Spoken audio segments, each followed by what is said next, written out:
Welcome, listener, aboard the SS Anne. This luxury vessel will soon be arriving in Vermillion City. Unfortunately, the same cannot be said for us. See, I recently came into a sudden windfall of money, and, for entirely unrelated personal reasons, I can't be caught leaving the ship in Vermillion City. In fact, it's probably best I stay in Kanto for a while, for again, entirely unrelated personal reasons. So let's do a bit of a tour of the region and see if I can't figure out where to settle down. Now, before we continue, it's important to establish a metric for these things, and we'll be operating on a scale from 1 to 10. 1 is our absolute worst, a place where realistically you should not be living, while 10 is our peak, the perfect place to live. 5 represents an average, a place with no good features but nothing exactly wrong, and you can probably extrapolate the other numbers from there. And, of course, this is not the end-all be-all. In fact, I encourage you to decide your own rankings in case you're trying to decide where to live in Kanto for, again, perfectly legal reasons.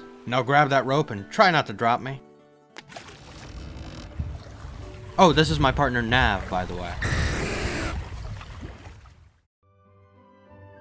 First on our tour, Pallet Town, a small country town with just about no interesting features. Seems like a solid 5, but let's look a little closer. Firstly, this quiet place is home to Professor Oak, a famous Pokemon researcher. Secondly, the location of the town itself is suspect. If you want to reach a major city, you not only need to pass through routes 1 and 2, you also have to travel through Viridian Forest. That's quite a distance to travel, but it gets worse, as Pallet Town has no Pokemon Center or Pokemart. If you want to get your Pokemon medical attention, your best options are begging at Oaks or taking a trip to Viridian City. Like all 3 major settlements here, it's also significantly cut off from the rest of Kanto, requiring a trip through Mount Moon or a journey across the sea to reach the larger region. Now, there are some enjoyable parts to that, but it's not ideal. We'll call it a 6 out of 10, a nice place for retirement or self-employment, but far from the best.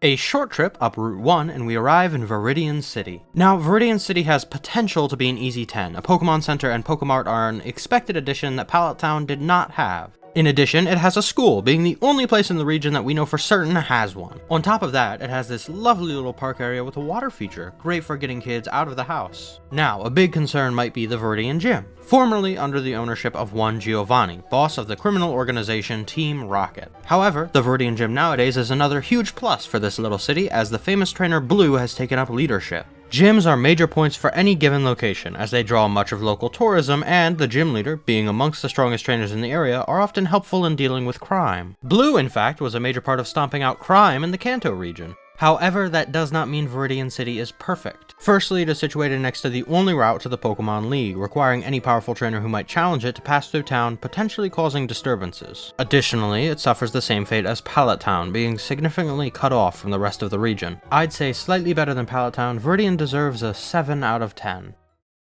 The trip through Viridian Forest is somewhat lengthy, but made smoother by the company of another of my companions, 40 Blind. When we finally make it through, we arrive in Pewter City, the 3rd and largest location of this secluded trio. Situated at the base of Mount Moon, the peaceful Pewter City is a prime piece of real estate. Sporting a Pokemon Center and a Pokemart, as well as well-kept pavement with no shortage of green space, this idyllic city even supports a charming museum. In addition, their gym leader Brock is another plus, being noted as a serious battler and good person. It's likely his presence helps keep crime rates in Pewter City down. The only really bad thing about Pewter City is how difficult it is to get anywhere else, requiring a flying Pokemon, a trip through Viridian Forest, or a caving adventure through Mount Moon. Now, in regions such as Galar or Paldea, a flying public transportation system has been put in place, but Kanto supports no such luxury. For that reason, and that reason alone, Pewter City will only receive a 9 out of 10.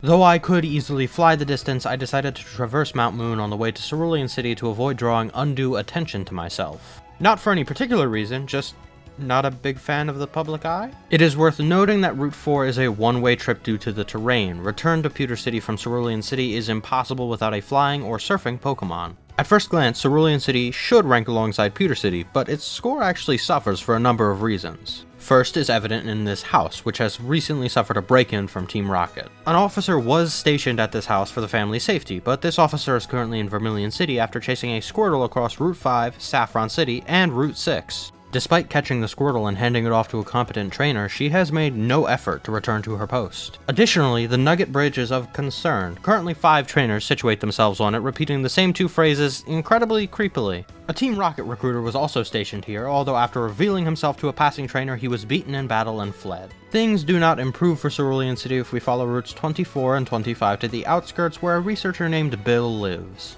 Famous for creating the PC box system, Bill nonetheless is careless with his experiments, accidentally transplanting his own mind into a Pokemon's body.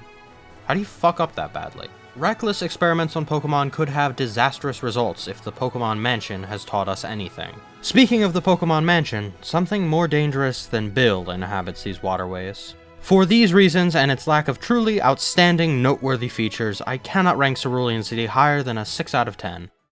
You know, I think I can get Sinnoh-tunes here. A trip through the rock tunnel, 40 Blind's former home, brings us to the quiet Lavender Town. A charming town with a poor reputation, Lavender Town sports a Pokemon Center and Pokemart, as well as the famous Pokemon Tower. Countless Pokemon have been laid to rest within this tower's walls, giving the town a reputation for hauntings and other ghostly occurrences, not all of which have been unsubstantiated. The Pokemon Tower is nonetheless a beautiful historic monument that any resident could and should be proud of. And though the town being almost entirely paved is not good for irrigation, Lavender Town is not too far from several cities, another indicator of this lovely location being an excellent place to be. But the future promises ill fortune for poor Lavender Town. Plans have been laid for a radio tower which, through personal investigation that may or may not involve the space-time continuum, I have discovered will replace the Pokemon Tower. This would cause the destruction of a major historical site, and the loss of most if not all of the jobs it provided, while creating new jobs that will draw many newcomers, potentially disrupting this quiet town. While, sure, plans have been drafted for a sort of replacement to the Pokemon Tower, they will still be destroying something invaluable, making the conscious decision to move countless graves and, by my estimation, this replacement will not come close to replacing the jobs they would take. For now, Lavender Town may seem a nice place to live, but its fully paved layout, the lack of a gym, and the trouble on the horizon drag its score down drastically to a 4 out of 10. A flight down the Silence Bridge and along Route 11 brings us to the gorgeous port city of Vermillion. This beautiful waterfront town supports a Pokemon Center, Pokemon Gym, Pokemart, and active port. We see, additionally, that fresh land is under development here, which tells of promising things for this city's future. This is also the current location of the officer that was supposed to be stationed at Cerulean City. Her remaining here seems to have caused no trouble, and she hasn't returned to Cerulean City, yet hasn't been fired, unless she's currently committing a crime by retaining her badge and uniform without the position.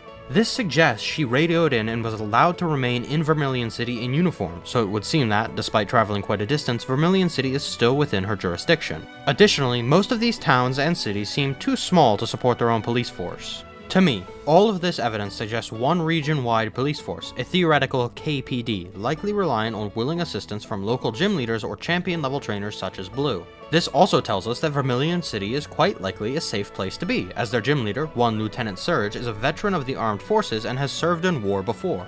I find it unlikely he would allow any sort of trouble in his city without getting involved, and indeed, during a region-wide Team Rocket incident that occurred quite nearby, they had no presence here. For all these reasons, as well as the beautiful views provided by a portside residence, it would be an injustice to rank Vermillion City lower than a 10 out of 10.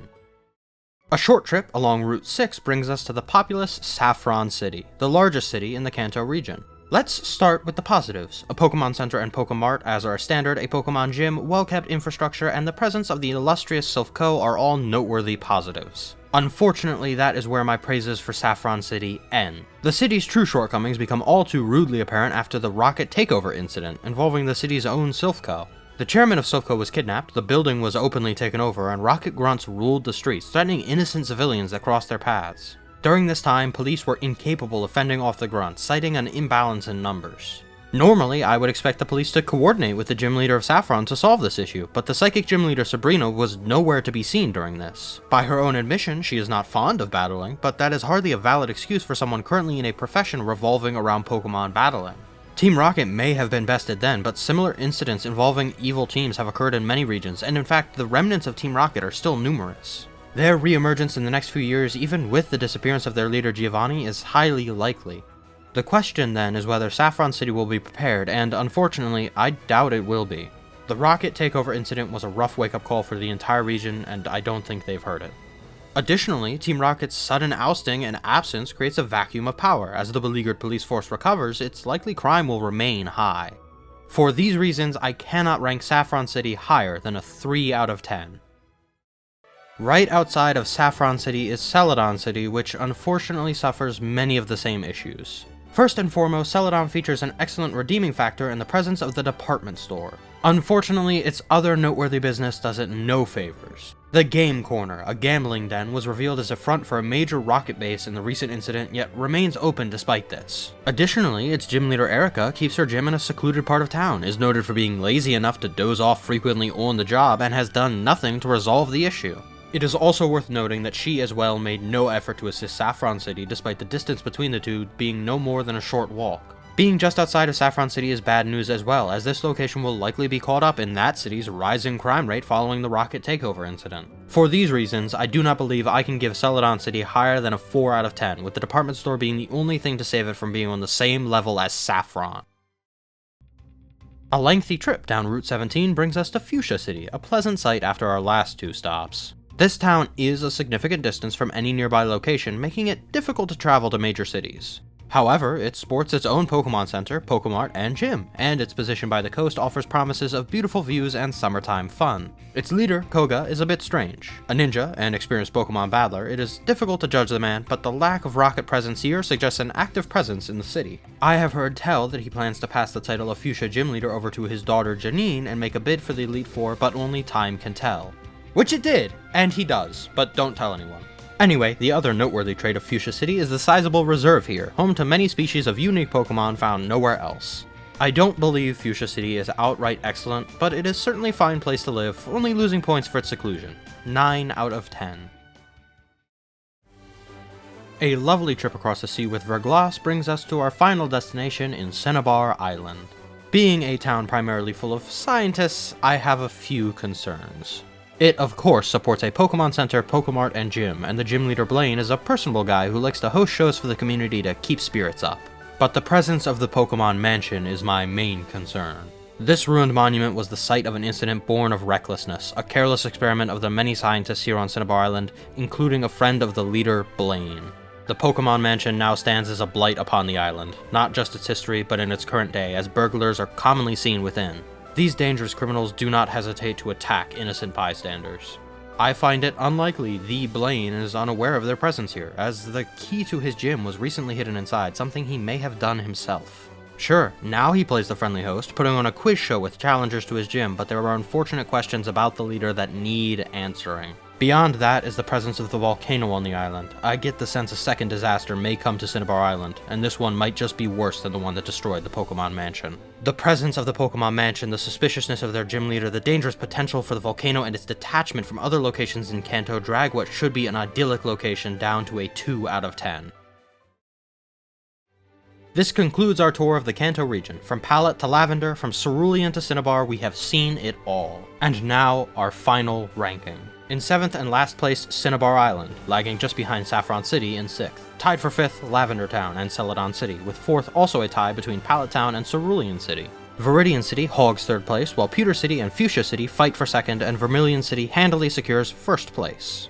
It seems I'll be settling down in the port of exquisite sunsets for the time being. Thanks for joining me on this little tour. If anyone asks, it never happened, okay?